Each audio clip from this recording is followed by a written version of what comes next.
My name is Kenneth Hall, and I will be showing you how to cut and lay out and build a basic conventional roof and describe some of the conventional roof system components.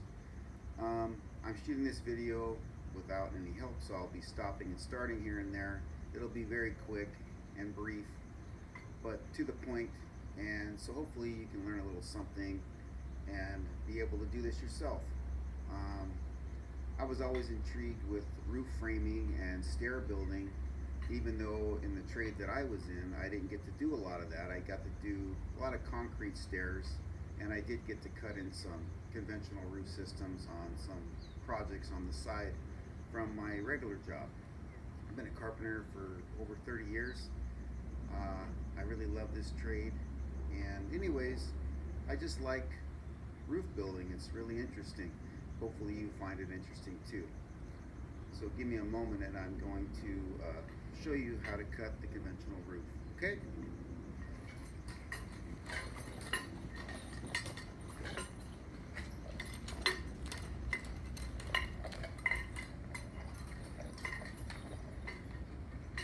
So here I am.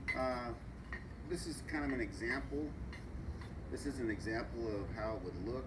This is just an old piece of lumber that I found. I wanted to show you the parts and pieces. So you have, this is a plumb cut. This will butt the ridge. This is your seat cut, also known as a bird's mouth, and that can sit on the top plate like this of your structure. And then this piece right here would accept the ridge. Like if I had another board coming at it like that, kind of give you an idea. Now, I'm going to go ahead and mark this out and we'll cut one, okay?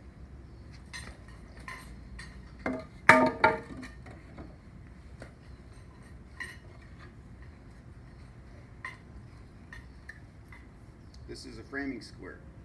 Extremely incredible, important carpenter tool in various uses. Laying out steps, laying out roofs, all kinds of stuff. Stair gauges. This is the tongue, this is the blade. I have my stair gauges set at 6 and 12 because that's the roof pitch that I'm cutting. Here we go.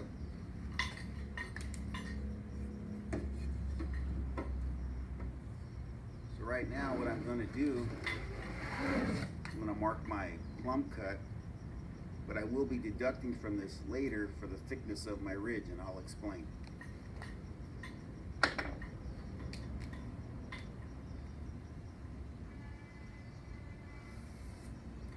I'm going to go ahead and mark my plumb cut. I'm going to mark where 12 is. And then I'm going to slide it on over.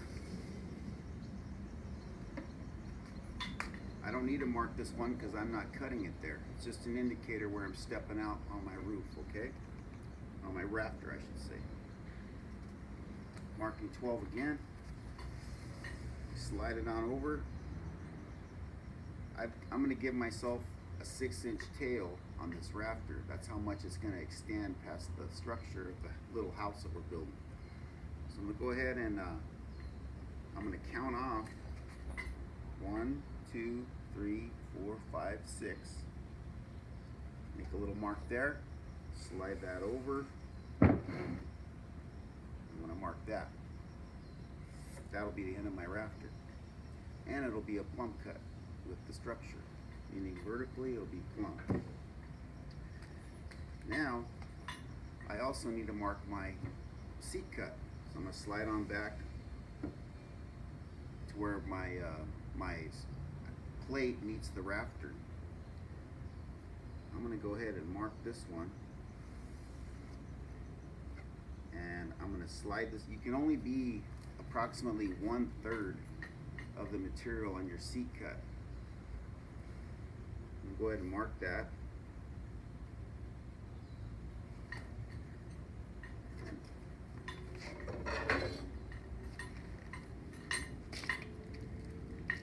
One-third, this is 6 inches exactly. So 1/3, if I went in thirds, I got 2, 4, 6. So I come down 4 inches. Should be close enough. You don't want to be, there's different rules and regulations on that, but 1/3 is very known in the industry.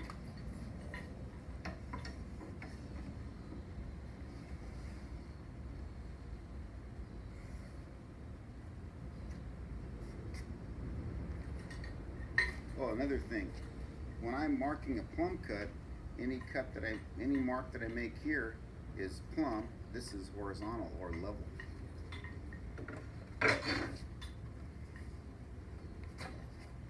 So that's something what it'll look like right there. Plumb cut, seat cut, end of the tail. Now, depending on your fascia, whatever you're putting on your tail out here, you can adjust so that you can put a cut right here, so that your tail and your fascia, the bottom of the rafter and the fascia will line up. Okay, here we go. I'm gonna cut a rafter.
Now your seat cut, you don't ever want to overcut on this. You want to take a jigsaw or your handsaw and finish cutting it.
Okay, I'm back. I hurried up and set this up for you. You can see here I got this thing assembled. This is obviously like a small little pitched roof. It's a 6 and 12 pitch. You'll notice this is the ridge. I wrote ridge on here. These are your rafters. Here's your seat cut, plumb cut. This is the tail of the rafter coming off the house. I also wrote here HAP, which is height above plate. A lot of people get confused, including myself in the beginning, like you don't know where does this go to there, does that go to here? It's a lot of confusion, but what it is, once you figure out your half of your building right here, whatever your structure is, you cut it in half. In this case here, I'm 4 foot 1 1/2, so I'm 2 foot 3/4 right here, which is center of this ridge. If it was a 4x6, I'd be 1.5 inches over, but I just got a 2x6 here. So I have to take that in my calculations when I do my deduct. I have to deduct 3/4 off of each side when they come together. The neat thing about this is with the framing square, it shows you if I go 12 inches, go another 12 inches, and I got 3/4 right here. What's neat is when you put this up here, it's showing you I'm stepping out.